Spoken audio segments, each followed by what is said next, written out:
Hello everyone, welcome to Thailand. Actually this is our first international travel together at i-share namin sa inyo kung ano yung mga steps and then yung tips upon arrival sa airport. So first is dadaan muna kayo sa immigration and need nyo lang i-present yung passport and then may fingerprinting and picture and tapos na. And then after, papunta na naman kayo sa customs and then dyan kayo dadaan. And then if wala ka naman kailangang i-declare, so dito ka dadaan sa may nakalagay sa taas na nothing to declare.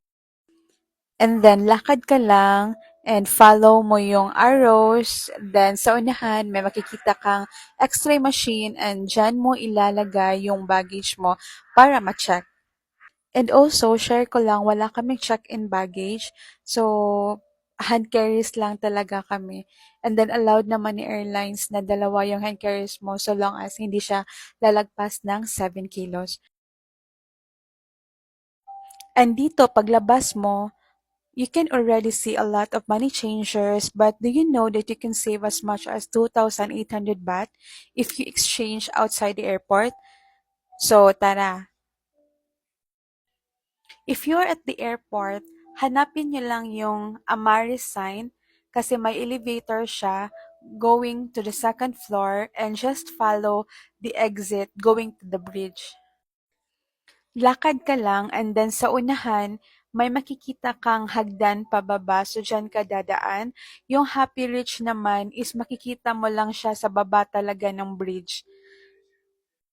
Medyo malakad nga lang talaga siya, pero tiyaga-tiyaga lang talaga kasi worth it yung magpapa-exchange ka dito sa Happy Reach compared inside sa airport.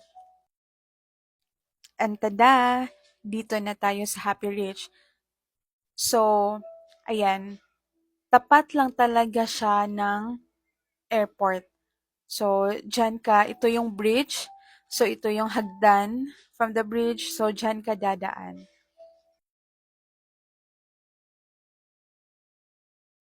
Chineck namin yung rate, medyo malaki talaga yung difference niya compared if magpapa-exchange ka doon sa loob ng airport. So here sa Happy Reach, yung rate nila is 0.52 but doon sa airport, it's 0.38. So yung difference niya is malaki talaga. So from this exchange, nakasave kami ng 2,800 baht. So ayan na muna for now. Thank you for watching and follow for more tips.